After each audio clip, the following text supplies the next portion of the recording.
My wife and I had a peaceful life together, but after a rock concert, she was like a different person. She became obsessed with the bassist, her eyes full of adoration.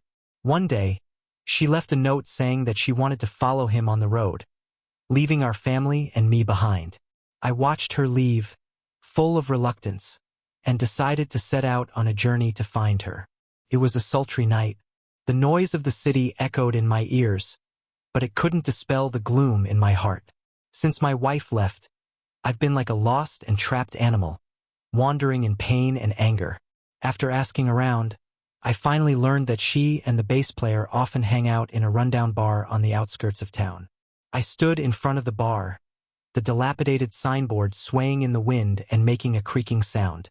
Taking a deep breath, I pushed open the heavy wooden door. A mixture of alcohol, tobacco, and sweaty body odor hit me in the face. In the dim light, people were writhing on the dance floor to deafening music, a rebellious, uninhibited rock melody.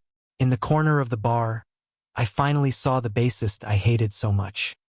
He was sitting on a high stool, his long, messy hair casually draped over his shoulders, the ends slightly curled, as if it had been blown by the wind. He was wearing a black leather jacket with the zipper halfway down, revealing an equally black, tight-fitting t-shirt with a somewhat faded rock band logo.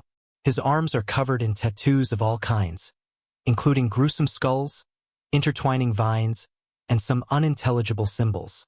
These tattoos, like his personality, are full of uninhibited and wild energy. And my wife is snuggled up next to him. She was wearing a tight black leather jacket that seemed to have been tailored for her, hugging her body closely and outlining her graceful curves. Her waist was slender, not even a handful, and the hem of the leather jacket just covered her buttocks, revealing her long, straight legs. She was wearing a pair of black knee-high boots, the heels of which were not too high, but added a touch of sexiness and briskness. Her hair, which was originally soft and straight, has now been permed into big waves that sway gently with her movements. Her makeup has also become exceptionally intense. The smoky eye makeup makes her eyes appear larger and deeper, like mysterious pools of water. Her lips are painted bright red, like bleeding roses, and stand out even more under the dim lighting. Her eyes were full of admiration, and she looked up at the bassist, with a faint smile on the corner of her mouth. It seemed that that smile hid endless sweetness and satisfaction. Her hand rested lightly on the bassist's arm, and her fingers were painted black, complementing her overall look. Seeing this scene, a strong anger welled up in my heart, as if a ball of flame was burning in my chest. I suppressed my anger and walked towards them step by step. With each step, my heartbeat quickened and my fists clenched involuntarily. When I got in front of them, the bassist finally looked up and looked at me with a provocative look in his eyes. "Who are you?" His voice was low and hoarse, with a hint of disdain. Instead of answering his question, I turned my gaze to my wife. She saw me and a flash of panic crossed her eyes, but she quickly regained her composure. "Why are you here?" Her tone was flat, as if I were just an insignificant stranger. "I've come to find you and take you home with me." I tried to sound calm, but there was an unmistakable resoluteness in my voice. "Go home," she sneered. "That's not my home anymore. I want to be with him now." She snuggled up against the bassist's arm, as if to show me off. The bassist looked at me triumphantly, reached out and put his arm around his wife's shoulders. "You hear that? She doesn't want to go back with you. You'd better go, before you embarrass yourself." My anger could no longer be restrained. I reached out and grabbed the bassist by the collar, pulling him up from the bar stool. "You bastard, what have you done to her?" I roared. The bassist was no less aggressive. He broke free of my grip and swung at me with his fist. I sidestepped and then punched him back. We wrestled in the bar, surrounded by people who gasped in shock. My wife screamed and tried to pull us apart, but her strength was so insignificant in our fight. "Stop fighting! Stop fighting!" Her voice was full of tears, but none of us paid any attention to her. In the chaos, I saw the fear and helplessness in my wife's eyes, but that moment of pity was quickly replaced by anger. How could I let them go so easily? This woman who once shared my bed and pillow has now abandoned me for this strange man. The security guard at the bar finally arrived and pulled us apart. The bassist and I were both panting, with bruises on our faces. My wife ran over to the bassist, looking at the wound on his face with concern. "Are you okay?" she asked, her voice full of concern. I looked at them, my heart filled with despair and anger. "Fine, if you choose him, then we're through for good. But don't regret it," I said between clenched teeth, then turned and left the bar. As soon as I walked out of the bar, the cool night breeze hit my face, which sobered me up a little. I knew that this fight was just the beginning, and I would not give up so easily. I had to find out what magic this bassist had that could make my wife so obsessed that she was even willing to abandon everything. And where should the relationship between my wife and I go from here? I looked up at the night sky, my heart filled with confusion and bewilderment. I suppressed the anger that was like a volcano erupting inside me, and looked my wife straight in the eye with a gaze full of questions and unwillingness. "Why are you so heartless? You can just so easily abandon our past relationship and our home." My voice trembled slightly with anger, and every word seemed to be forced out between my teeth. My wife's mouth curled up into a sneer, and that smile pierced my heart like a sharp blade. Her eyes were full of disdain, as if everything I cherished had become worthless in her eyes. "You don't understand me at all. You never know what I really want. I'm tired of that dull, passionless life. With you, I feel like a bird trapped in a cage, never able to spread my wings and fly high." Her words were like cold bullets, one after the other, shooting at me, causing me to feel unbearable pain. The bassist standing nearby had his arms folded across his chest, a provocative smile on his face, and contempt in his eyes. He looked at me as if I were a complete loser. "Hey man, don't get tangled up here. She doesn't love you anymore, so just get smart and leave." His voice carried a cynical tone, and every word was full of mockery. My anger completely consumed my reason at that moment, and I could no longer stand their provocations. I took a step forward, grabbed the bassist by the collar, and pushed him back. "You bastard! Who are you to judge? If it weren't for you, we wouldn't be in this situation," I roared, my eyes burning with rage. The bassist stumbled a few steps as a result of my push, but quickly regained his balance. A fierce look flashed in his eyes, and he swung his fist at me. I dodged his attack by stepping to the side, then returned the favor with a punch that landed hard on his face. Immediately, blood ran from the corner of his mouth. He wiped the blood from his mouth, let out a roar, and pounced at me again. We wrestled in the middle of the bar, knocking over tables and chairs and breaking bottles with a loud crash.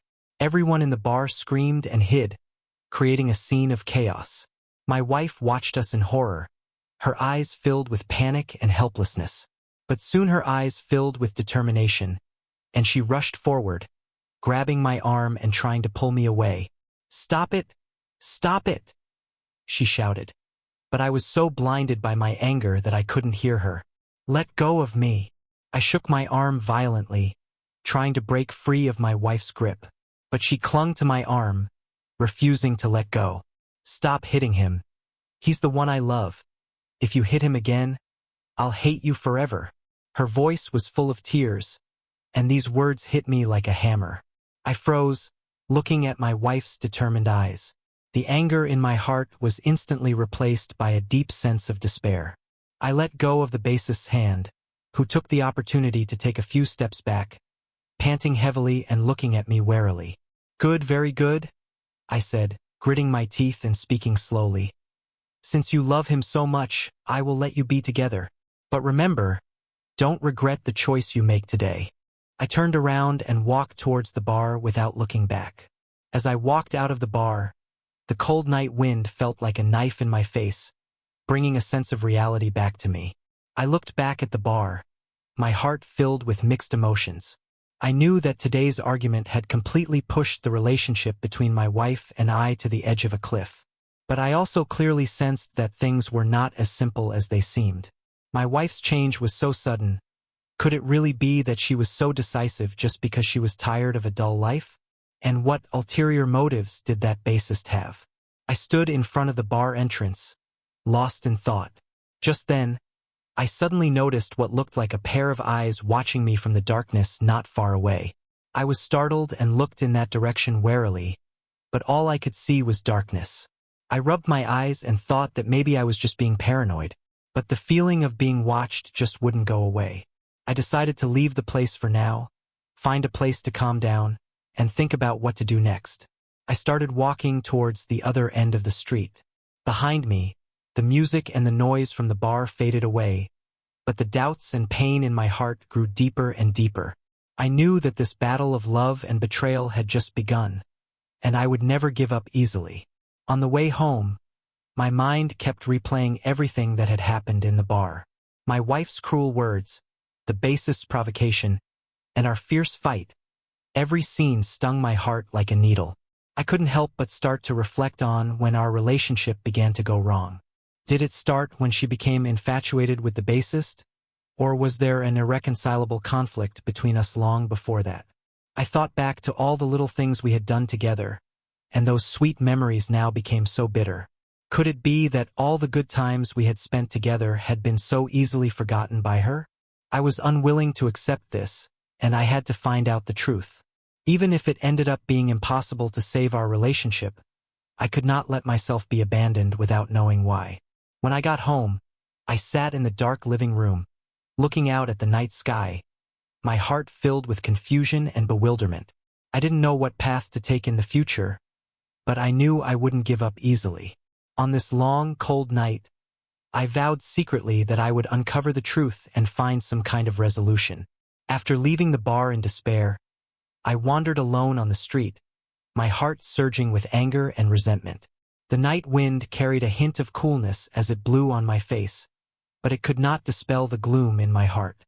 I walked aimlessly, my mind constantly replaying my wife's heartless words and the adoring look in her eyes when she looked at the bassist, and a pang of pain shot through my heart. Just as I was immersed in my pain and unable to extricate myself, a timid voice sounded behind me. "Sir, are you okay?" I stopped in my tracks and slowly turned around to see a young girl standing not far away. She was petite, wearing a white dress, the hem of which fluttered gently in the breeze. Her long, black hair fell over her shoulders, and her eyes were clear and bright. She was looking at me with concern. I looked at her with some confusion, wondering why she had suddenly spoken to me. "Who are you? What do you want with me?" I asked in a somewhat cold tone. The girl seemed startled by my attitude, and her body trembled slightly, but soon she mustered the courage to say, I saw you have a conflict with the bassist and the others in the bar just now. I have something I want to tell you." Hearing the words bassist, my heart tightened, and a glimmer of hope arose. "What do you know about him? Tell me," I asked anxiously. The girl hesitated for a moment, then looked around and whispered, "Let's go somewhere quiet to talk. It's not convenient here." I nodded and followed her to a small park by the street, where we sat down on a bench. The girl took a deep breath and said slowly, "I'm a fan of their band." At first, like many people, I was attracted by the talent and appearance of the bassist. But then I found something wrong. A trace of fear and anger could be seen in her eyes. He used his fame to deceive the feelings and money of many girls. He would sweet-talk the girls, make them give everything for him, and then without hesitation abandon them after getting what he wanted. Hearing this, a spark of anger and a glimmer of hope ignited in my heart. If what the girl said was true, then perhaps I could use this to show my wife the bassist's true colors and get her back. "Do you have any evidence? How can you prove what you say is true?" I pursued. The girl took out some photos and letters from her pocket and handed them to me. "These are from some of the girls he hurt. The photos show intimate moments with the girls, and the letters are promises and sweet nothings he wrote to the girls, which he never kept." I took the photos and letters and looked at them carefully. The photos show the bassist embracing various girls intimately, with a smug smile on his face, while the content of the letters is extremely mushy. But now it seems that all of this was just a means for him to deceive the girls. I have been keeping an eye on his every move, hoping that I would have the opportunity to expose his true colors and prevent more girls from being hurt, the girl said firmly. After seeing you have a conflict with him today, I think you must be a relative or friend of the girls he has hurt, so I want to tell you about it. I looked at the girl gratefully and was full of admiration for her. Thank you, you've helped me a lot, I said. I'll make him pay for what he's done. The girl smiled and said, You're welcome. I just did what I thought I should do. I hope you can succeed. After saying goodbye to the girl, I held the photo and letter in my hands tightly, with a new plan in mind. I decided to follow this clue and collect more evidence of the bassist cheating on the girl, so that my wife could see his ugly face. Just as I was about to leave the park, I suddenly saw my wife walking with the bassist on the street not far away. My wife's expression was a bit solemn, as if she was saying something to the bassist. My heart stirred, and I followed them quietly. I followed them from a distance and saw them enter a cafe. I found a hidden place outside the cafe and watched them through the window. There was no longer the kind of adoration and obsession I had seen in the bar on my wife's face, replaced by a hint of confusion and bewilderment. She seemed to be questioning the bassist about something, while the bassist appeared to be getting impatient and kept explaining something. I was secretly delighted. It seemed that my wife had begun to sense something was wrong with the bassist. Perhaps I really had a chance to win her back.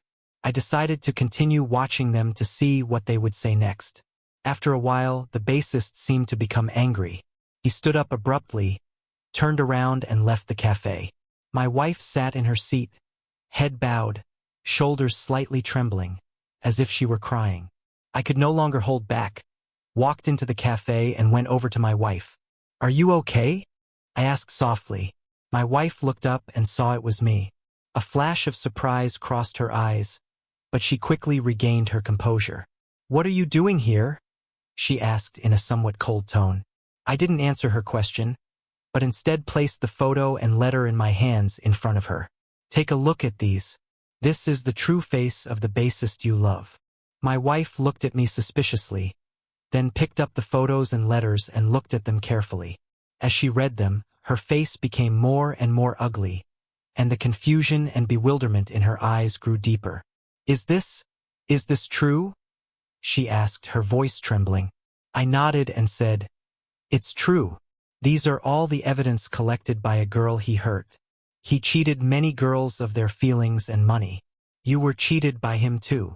My wife's tears welled up in her eyes, and she covered her face with her hands and wept bitterly. How could I be so stupid? How could I believe his words? What should I do? She said through her sobs. I looked at her, my heart aching a little, but also more determined. Don't be sad. It's not too late to find out. Let's expose his true colors together and let him receive his just punishment, I said.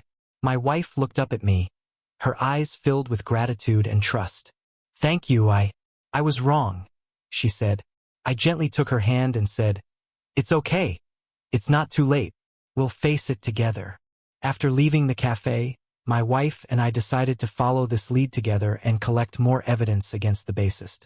We knew that the road ahead might be difficult, but we had enough courage and determination to make the bassist pay for what he had done and to put our lives back on track. In the process, it was still unknown whether our relationship could truly be repaired, but we were willing to try and work together. Following the hard-won clues, my wife and I began an intensive investigation. We left no stone unturned, no possible location unexplored, and no person unquestioned. During those days, our footsteps could be found in every corner of the city, from the dim alleys to the lively bars, from the abandoned warehouses to the remote apartments. My wife's eyes no longer showed confusion, but instead, determination and remorse. She was eager to uncover the bassist's true identity and, more importantly, to make amends for the wrongs she had committed. After many days of hard work, we finally found the bassist's secret lair. It was a dilapidated building on the edge of the city, surrounded by overgrown weeds. The walls were covered in stains. The window glass was broken and incomplete, and it looked eerie and strange. As we stood in front of the dilapidated wooden door, a sense of tension and anticipation welled up in our hearts. I took a deep breath and pushed open the door. It creaked, as if sighing with the weight of time. The room was filled with a pungent smell, a mixture of dust and decay. In the dim light, I could see the room was full of all kinds of miscellaneous objects. A worn-out sofa, a table missing a leg, scattered bottles and cigarette butts on the floor. In the corner of the room was a huge box covered in dust. My wife and I looked at each other, then carefully walked over and opened the box. The box was full of photos and letters. The photos showed the bassist snuggling up intimately with different girls, with smug grins on his face, while the girls' eyes were full of adoration and trust. The letters were written by the bassist to these girls, full of sweet words and oaths of eternal love, but now they seemed so ironic and disgusting. With trembling hands, my wife picked up a photo of her and the bass player together in a sweet moment. She was beaming with happiness, while the bass player's eyes revealed a hint of cunning. Tears welled up in her eyes. How could I have been so stupid? How could I not have seen his true colors? She said between sobs.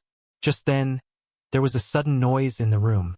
We looked up and saw the bassist rushing out of the other room, his eyes filled with panic and anger. How did you find your way here? He roared. Put those things down. He tried to rush over and grab the evidence in our hands. I quickly stood in front of my wife. Don't you dare hurt anyone else. Your evil deeds have been exposed. Seeing that he could not easily grab the evidence, the bassist turned and ran towards the door, trying to escape. I didn't hesitate to chase after him, shouting, "Catch him! He's a liar!" Some enthusiastic people around me heard my shouts and joined the chase. The bassist was running desperately in front of us, and we were hot on his heels. During the chase, the bassist ran into a dead end, panicking. He turned around, his face showing a look of desperation, and threatened, "Don't push me or I'll never let you off." A few of us onlookers slowly surrounded him. "You have nowhere to go, so just give yourself up," I said. The bassist suddenly pulled a dagger out of his pocket and waved it around. "Don't come any closer or I won't be gentle." His eyes were full of madness. Just then, the police arrived. It turned out that while we were chasing the bassist, my wife had quietly called the police. The police quickly surrounded the bassist and warned him to drop his weapon. Seeing that all was lost, the bassist finally dropped the dagger and was subdued by the police. As I watched the police lead the bassist away, my wife's body trembled slightly. I walked over to her and gently embraced her. "It's all over now. He'll get his just desserts." My wife leaned into my embrace and cried, "I'm sorry. I was wrong to trust him so easily, and I was wrong to leave you." I stroked her hair. "Let bygones be bygones. As long as you realize your mistake, we still have a chance to start over." My wife looked up, her eyes full of hope and gratitude. "Can we really go back to the way things were?" I looked at her and said seriously, "Maybe we can't go back exactly to the way things were, but we can rebuild trust and affection. As long as we are honest and understanding with each other, we can definitely find happiness again." Since then, my wife has completely said goodbye to the mistakes of the past. She has worked hard to make up for the damage she has done to our family, and I have tried to let go of my grudges. Together, we have attended marriage counseling classes to learn how to communicate and understand each other better. In the process, we have gradually regained the tacit understanding and warmth we once lost. Although occasionally we still think of that painful experience, it is no longer an obstacle between us, but rather a reason for us to cherish each other even more. After the stormy baptism of our relationship, it has become even stronger and deeper. As the days passed, the city remained prosperous, and our lives gradually returned to normal. Whenever I see my wife's happy smile, I know that we have regained our happiness, and that the pain of the past will always remain a deep memory in our lives, reminding us to cherish what we have.